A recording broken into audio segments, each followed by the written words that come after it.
Provincial state of emergency has been declared in British Columbia as a series of wildfires rage across Western Canada, forcing thousands of people from their homes. The province's premier described it as a fast-moving and threatening situation that's seen homes and other buildings destroyed. The Summerland region is among the worst affected, with a fast-moving fire there doubling in size since first breaking out on Friday. Officials said the blaze remained out of control. Several Canadian provinces have battled blazes this year, fuelled by hot, dry weather in densely forested areas. Ravi Parmar, British Columbia's Minister of Forests, outlined the scale of the fires. Without a doubt, we are facing some very significant challenges here in British Columbia. We have over 100 active fires, and yesterday evening we had a new fire start, as you noted, just outside of Summerland, British Columbia, about 15 kilometers away from the town. And what we saw was something that we've never seen in British Columbia, and that is the intensity of this fire. When I was briefed by my officials, they described it as a bomb going off. And what we saw was a fire that we tried to attack initially grow from 50 hectares to about 1,000 hectares in just under an hour. Challenging circumstances indeed. And are there particular communities that you're concerned for? Yeah, the southern half of the province is extremely dry. There are very hot conditions right now. And without a doubt, with all of those combined with the impacts of climate change, as well as wind gusts and potentially even dry lightning in the forecast, it makes it very challenging, in particular in our wildland urban interface areas, which is what we saw yesterday, where we saw a fire began in the forest and quickly impact a community that led to an evacuation of over 15,000 residents of Summerland, British Columbia and the surrounding region. And there's a state of emergency in place now. What does that unlock in terms of resources? That's a great question. A provincial state of emergency provides the government of British Columbia with extraordinary powers to be able to put travel restrictions in place into areas like Summerland, British Columbia, the ability to be able to procure more resources in the form of property, to be able to fight fires, and also placement of evacuees, given that we have now about 20,000 British Columbians that have been placed outside of their communities because of the impacts of fires. Again, it is extraordinary powers for an extraordinary challenging situation here in British Columbia.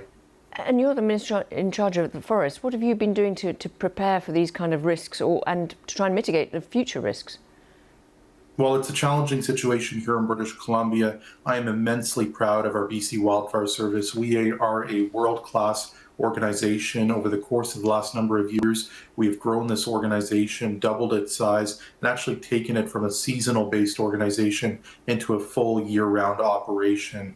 But we know, given the challenges of climate change, we're needing to adapt every single year. We're doing more wildfire mitigation work, cultural burns, prescribed burns, and a whole host of other measures to be able to deal with the challenges. In many cases, Lauren, most of the fires that occur here in British Columbia are maintained within 10 hectares, but what we saw with this fire in particular was something we've never seen before, and it's a new dilemma that we're dealing with here in British Columbia, and I know my colleagues are dealing with down south in the United States as well. Can you tell us what the causes normally are for fires? I mean, in Europe, we've seen people arrested and the suggestion that people have been setting the fires. Is that the case in Canada, or are they generally accidental? Well, this fire is still under investigation, but what we typically experience in the case of British Columbia, most fire seasons, is well over a majority of our fires are occurred by dry lightning strikes in many parts of the province. And then we do have a proportion that are human caused, but I think it's really important to note that human caused is not just someone flicking a cigarette butt. It could be someone driving an ATV in the back roads of British Columbia, or a whole host of other things. It's a very wide-ranging category, but to answer your question, the majority of fires that occur in British Columbia are actually occurring by lightning strikes. So why are the fires spreading so rapidly? Mathieu Bourbonnet is co-director of the Centre for Wildfire Coexistence at the University of British Columbia. There's a combination of things that allow a fire to grow the way that we've been seeing in the last few days. Part of it is really just very dry and abundant fuels, and so that's dead debris on the forest floor and plants and trees, live plants and trees.